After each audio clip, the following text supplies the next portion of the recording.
Hi everyone, welcome back to RPSC assistant professor PYQ series. तो यहाँ पर है हमारे पास क्वेश्चन नंबर 19।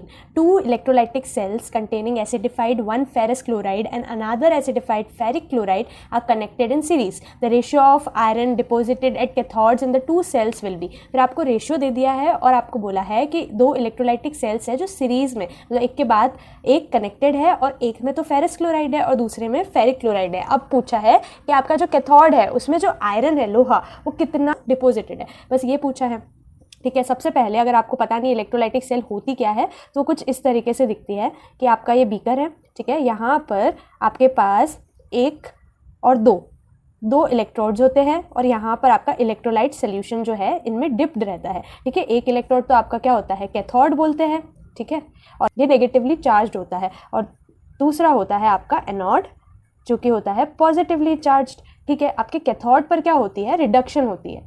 हमेशा ध्यान रखिए, कैथोड पर होती है रिडक्शन, एनोड पर होती है ऑक्सीडेशन। कैथोड पर रिडक्शन हो रही है तो कोई भी मेटल है, लेट से मैंने उसे M मान लिया, उसका लेट से कुछ भी ऑक्सीडेशन स्टेट है, मैंने +X मान लिया, तो यहाँ पर ये रिड्यूस कैसे होगा, ये आपके n नंबर ऑफ इलेक्ट्रॉन्स को गेन करेगा और ये सिंपली सॉलिड मेटल में कन्वर्ट हो जाएगा। ठीक है, और जो मेटल है ना वो इस कैथोड के यहाँ पर इस तरीके से क्या हो जाएंगे, डिपोजिट हो जाएंगे। तो इस कैथोड का जो वेट है वो वेट क्या हो जाएगा, इंक्रीज हो जाएगा। जो वेट डिपोजिट हुआ है हमारे कैथोड पे फेरस क्लोराइड और फेरिक क्लोराइड का, उसी का रेशियो पूछा है।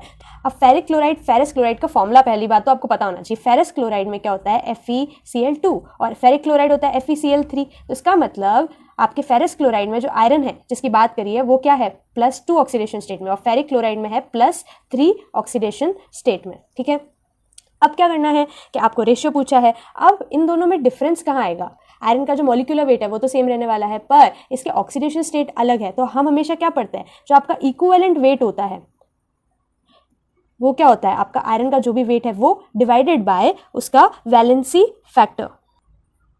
ठीक है, तो अब हम क्या करेंगे, सिंपली यहाँ पर रेशियो ले लेंगे, क्योंकि क्वेश्चन में पहले फेरस क्लोराइड दे रखा है और बाद में आपका फेरिक क्लोराइड, तो उसी तरीके से हमें यहाँ लिखना है। तो यहाँ पर तो क्या आ गया, फेरस क्लोराइड का Fe+2 रेशियो Fe+3 आपका फेरिक क्लोराइड का। राइट, अब क्या करना है, फेरस क्लोराइड में आयरन का वेट है W, ठीक है, डिवाइडेड बाय इसका n फैक्टर या वैलेंसी फैक्टर क्या है, यहाँ पर इसका जो चार्ज है वही आएगा, तो डिवाइड बाय 2 रेशियो आपका Fe+3 में वेट ऑफ आयरन W ही ले रखा है मैंने, डिवाइडेड बाय वैलेंसी फैक्टर है 3, तो W से W गया तो आपके पास क्या आया, 1/2 रेशियो 1/3। इन दोनों को क्या कर दूंगी, मल्टीप्लाई बाय 6, तो अब क्या होगा, 2 3 ज़ा 6, 3 2 ज़ा 6, तो आपका आंसर आ जाएगा 3:2 जो कि दे रखा है ऑप्शन नंबर डी में। तो आपका आंसर है ऑप्शन नंबर डी।